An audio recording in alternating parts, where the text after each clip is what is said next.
Welcome to a new episode from English Plus Podcast. Today we have our Let's Talk topics and we're going to discuss appearances today. I have my buddy Ben to co-host this episode with me and we will share with you our discussion about appearances. We will talk about the importance of first impressions, the effect of appearances on us, and much more. Don't forget that you can find a lot more on our website, EnglishPlusPodcast.com. So after you finish listening to this episode, go to our website and check out the rich learning opportunities you can find there. You can find all the links you need in the description of the episode. And now, without further ado, let's start our discussion about appearances. Hi, Ben. So, we're going to discuss appearances today. Sure, I'd be happy to chat about appearances. What specific aspect or topic related to appearances would you like to discuss? Well, let's start with what Oscar Wilde said once. He said, "It is only shallow people who do not judge by appearances. The true mystery of the world is the visible, not the invisible." What do you think about that? Oscar Wilde's statement highlights the importance of appearances in shaping our perception of the world and the people in it. However, it is also true that appearances can be deceiving and don't always accurately reflect someone's true character or the reality of a situation. While it's understandable to form initial impressions based on appearances, it's important to remember to not solely rely on them and to keep an open mind. It's better to take the time to get to know someone or something before forming a final opinion. So in conclusion, while appearances can provide valuable information and are a natural part of human perception, they shouldn't be the sole basis for judgment. But we can both agree that first impressions are important, can't we? Some people say that people form 90% of their opinion of someone in the first 90 seconds. What do you think about that? First impressions can indeed be important as they can set the tone for future interactions and relationships. However, the idea that people form 90% of their opinion of someone in the first 90 seconds is a common myth and is not backed by scientific evidence. Research has shown that first impressions can be formed quickly within a matter of seconds, but they are not set in stone and can change over time as people get to know each other better. Our initial impression is a complex mixture of past experiences, cultural norms, and available information, and it can be influenced by a variety of factors, including nonverbal cues and context. So, while first impressions can certainly be influential, it's important to keep in mind that they are not always accurate or definitive and can evolve over time. It's best to approach new people and situations with an open mind and be willing to revise your initial impression as you gain more information. I definitely agree with that, especially when we meet people from different countries or cultures where there are different acceptable or unacceptable norms of appearance. For example, in some parts of the world, people cover almost their entire body with clothing, and it is not acceptable to reveal any parts of your body, especially for women. But in other parts of the world, it is socially acceptable to reveal more within normal limits, of course. And there's also tattoos, piercing, earrings for men, long hair for men, heavy makeup, wearing a lot of jewelry, etc. What do you think about that? Yes, the norms and cultural expectations surrounding appearance can vary greatly between different countries and cultures. It's important to be mindful of these differences and to avoid making assumptions based on our own cultural biases. When we interact with people from different cultures, it's important to respect their norms and customs regarding appearance and not impose our own views. For example, if someone from a conservative culture is wearing clothing that covers most of their body, it would be inappropriate to comment on that or try to change it. At the same time, it's important to be aware of our own cultural norms and to be open to learning about and respecting the norms of others. By doing so, we can help build bridges between different cultures and promote understanding and acceptance. In conclusion, while appearance can be an important part of our identity and cultural heritage, it's important to approach it with sensitivity and respect, both for ourselves and for others. But respect has to be mutual and not one-sided.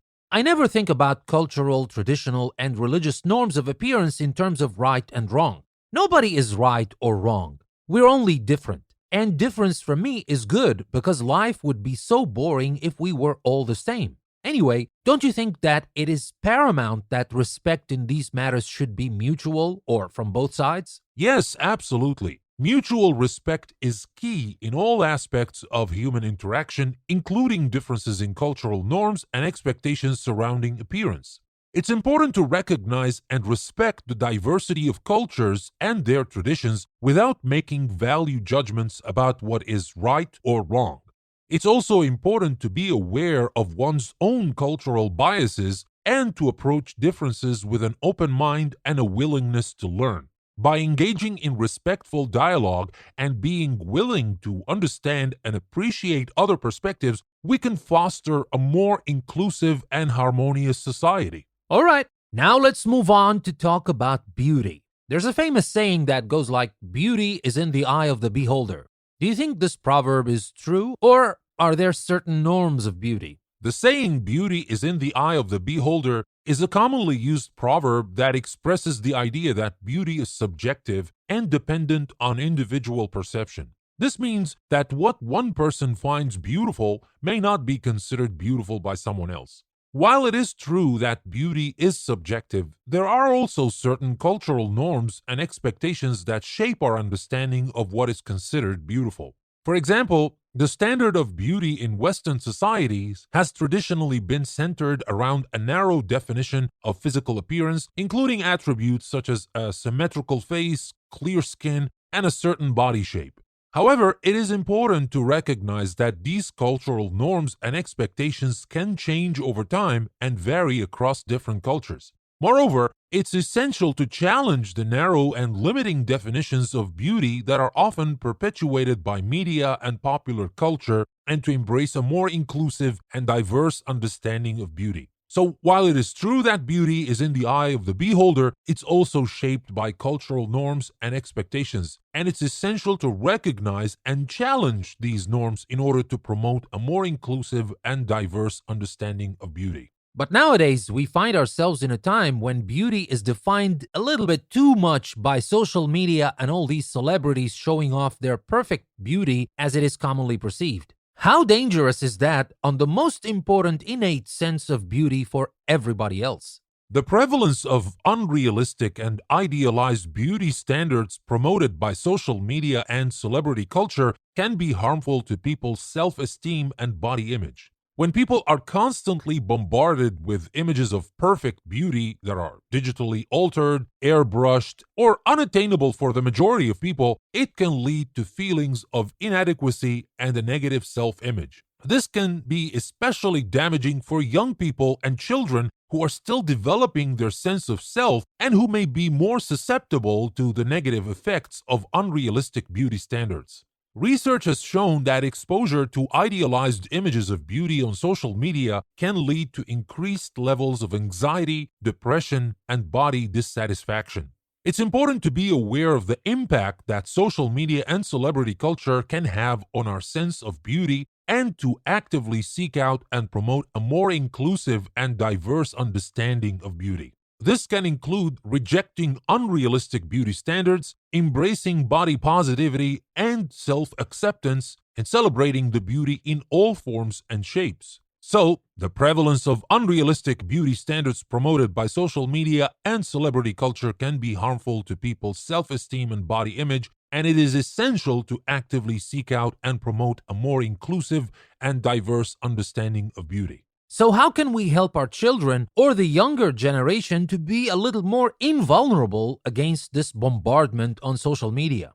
There are several ways that parents and caregivers can help the younger generation be more resilient against the negative impact of unrealistic beauty standards on social media. We can encourage body positivity and self-acceptance.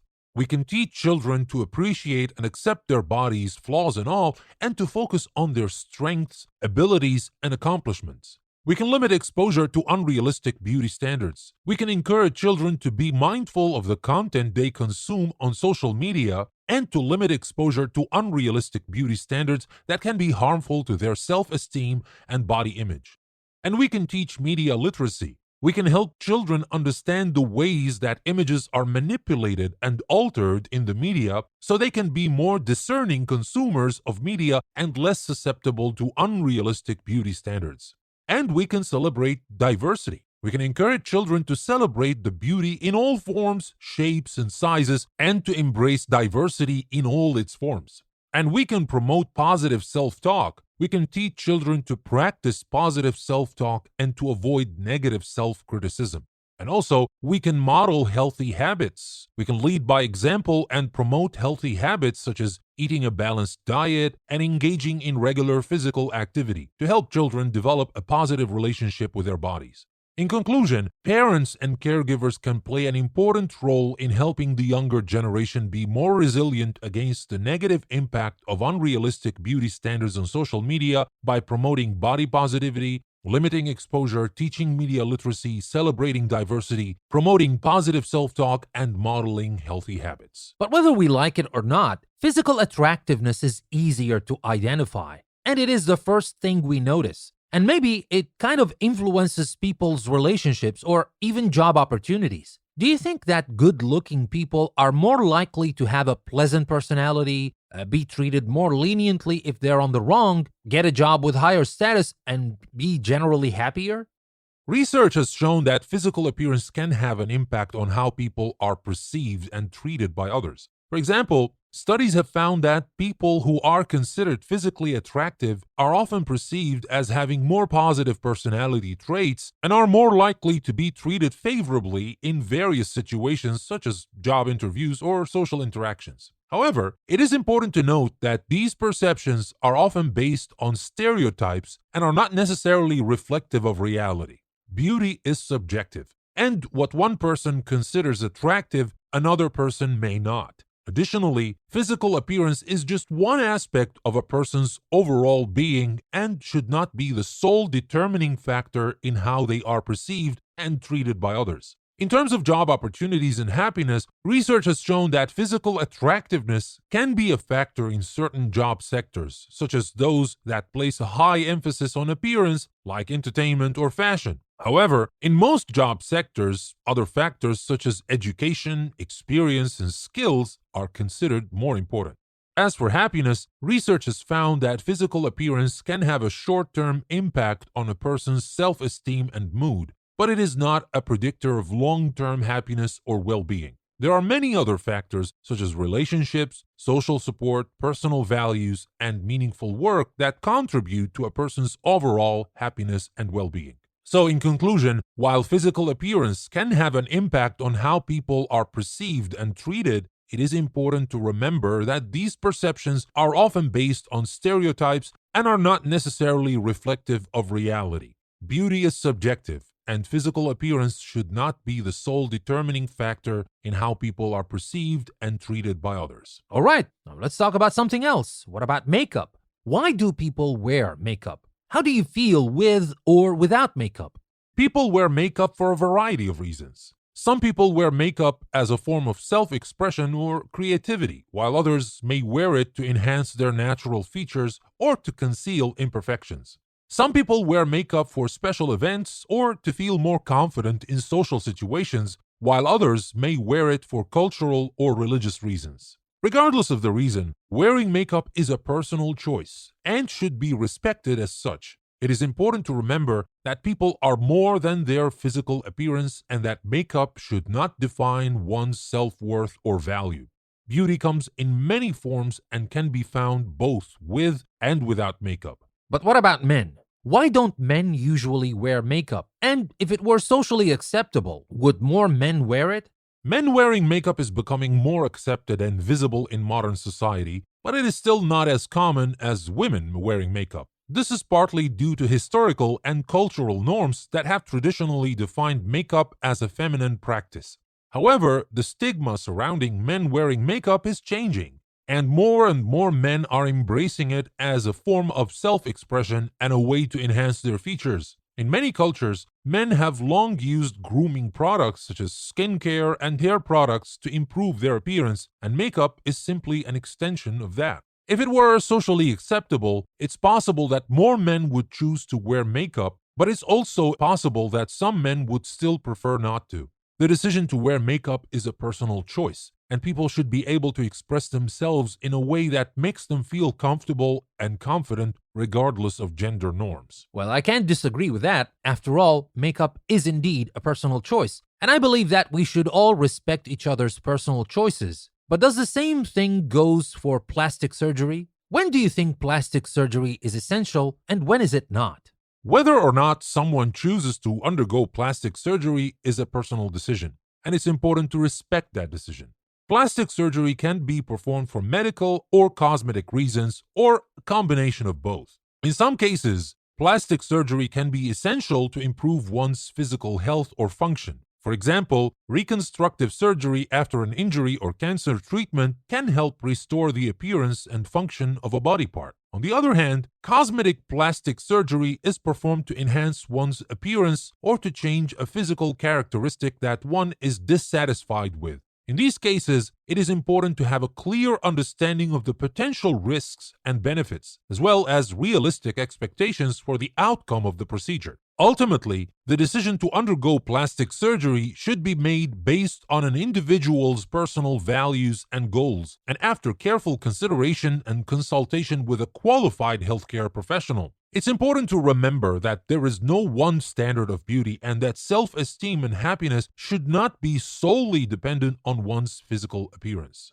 But many people seek plastic surgery nowadays to look like some celebrity, and they end up looking all alike in a way. While it is indeed a personal choice and needs to be respected, I believe going in that direction, especially when you see beautiful people forsake their natural beauty and undergo plastic surgery to look like some famous person. What do you think about that? Yes, it's true that some people seek plastic surgery to look like a celebrity, and this can lead to a homogenization of appearance. This is a reflection of societal pressure to conform to certain beauty standards, which can be damaging to one's self-esteem and self-image. However, it's important to remember that the decision to undergo plastic surgery is a personal one and should be based on individual goals and values rather than external pressures. It's also important to have realistic expectations for the outcome of the procedure and to understand the potential risks and benefits. Ultimately, it's important to focus on one's own unique qualities and to embrace one's natural beauty rather than trying to emulate someone else's appearance. Self-esteem and happiness should come from within, rather than relying on physical appearance alone. Not to mention the hazards that go hand in hand with plastic surgery. I mean, sometimes the results are heinous.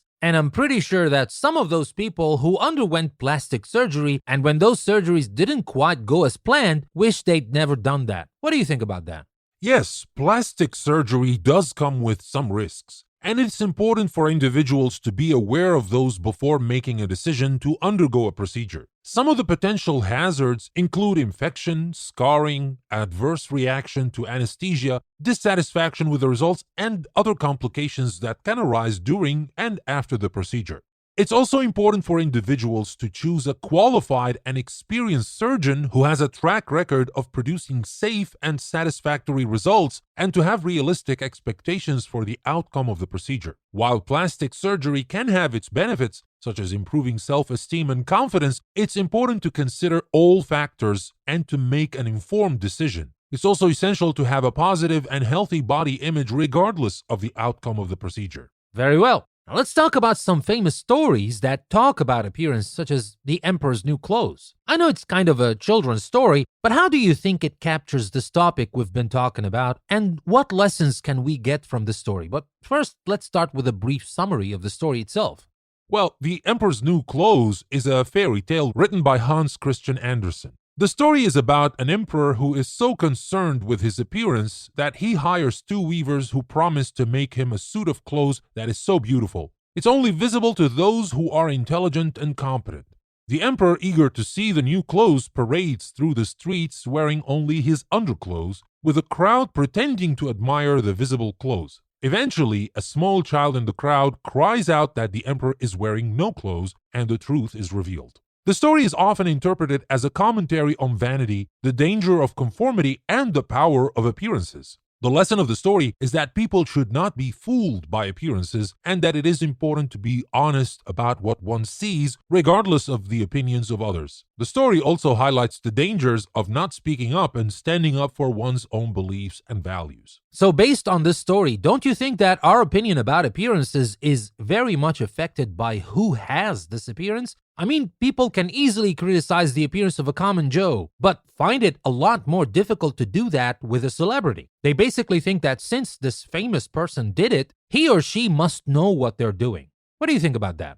Yes, the story of The Emperor's New Clothes highlights the power of perception and the influence of authority on our opinions. People can be swayed by the perceived authority or expertise of others, even if that authority is misplaced. This can result in people blindly accepting or even praising things that have no substance or value just because they believe that others consider them to be valuable. It's also important to note that people may not want to criticize or question the opinions of others, especially if they are seen as more knowledgeable or powerful, for fear of being seen as foolish or uneducated themselves. The story highlights the danger of conforming to societal norms and the importance of being confident in our own beliefs and opinions, even if they differ from those of others. Why is it important for people to base their opinions on what they see as good or bad rather than be affected by the person they're trying to critique? Or is it just a trivial thing that does not have a lot of effects on society?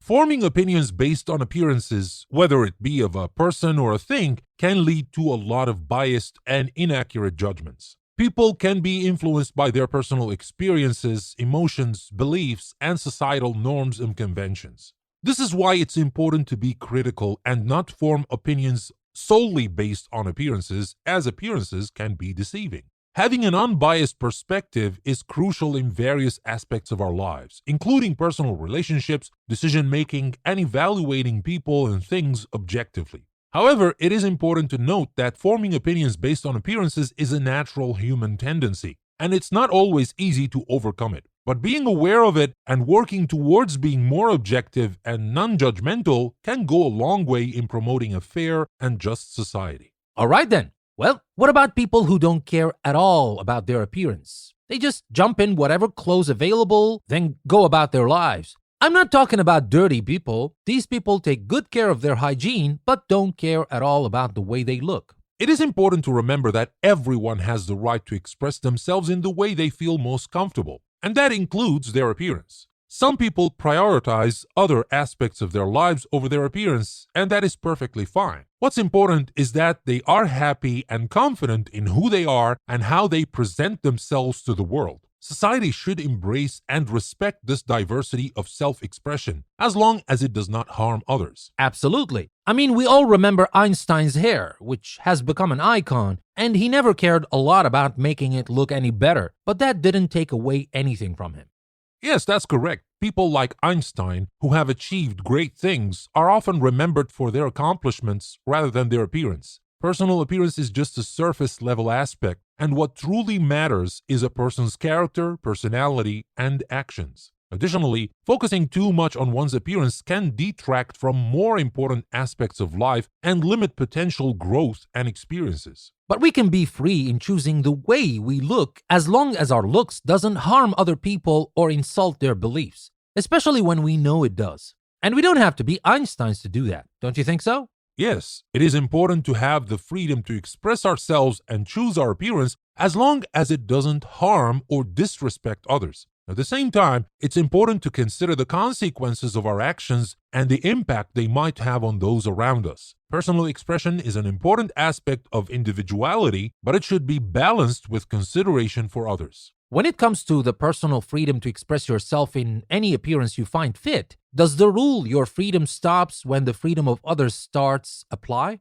Yes, it's important to consider the impact our appearance may have on others and to not infringe on their rights and freedoms. The principle that your freedom stops where the freedom of others starts is a useful guideline to follow in this context. It's possible to express oneself freely and creatively through one's appearance while still respecting the boundaries of others and ensuring that our actions don't harm or restrict others. We find some provocative appearances prevalent among younger generations. How important is it for older people to accept the rebellious looks we find on some teens? And when is it important to do something about it? When is it not acceptable anymore? It's important for older people to respect the personal choices and expressions of younger people when it comes to their appearance. However, there may be times when an appearance crosses the line into harmful or dangerous territory, such as if it promotes hate or violence, and it becomes important to address it. The line between acceptable and unacceptable can be subjective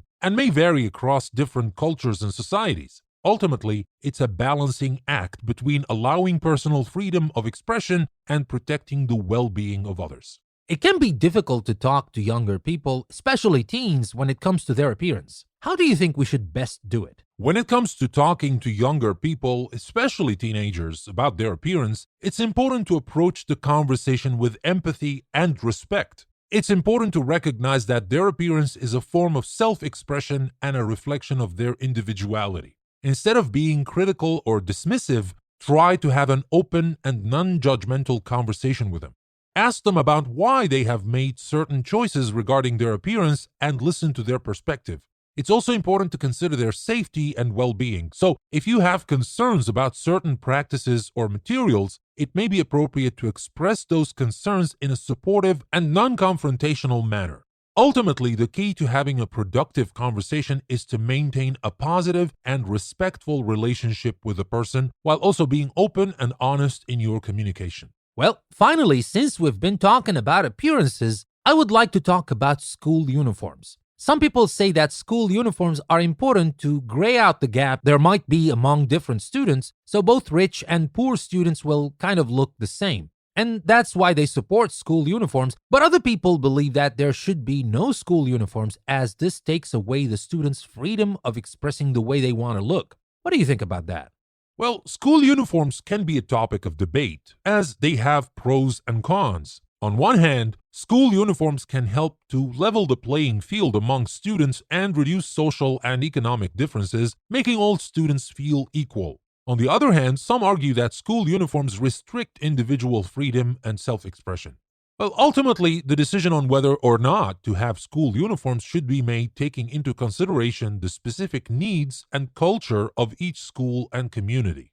Some schools might find that uniforms are a positive influence, while others may feel that allowing students to express themselves through their clothing is more important. It's important to strike a balance between creating a sense of unity and community and allowing students to express their individuality. So, do you think it's a good idea to have a casual day like it is the case with many businesses? Well, having a casual day can be a good idea, as it allows students to express themselves through their appearance and can be a fun change of pace. However, it's important to consider the school's dress code policies and whether a casual day would align with those policies. The school may also need to consider if it would have any negative impact on the learning environment, such as potentially distracting other students or creating a disrespectful atmosphere. Ultimately, the decision whether to have a casual day or not should be based on what is best for the school and its students. And what about dress codes at work? Why are they important? Why wearing decent clothes to work is considered both professional and respectful?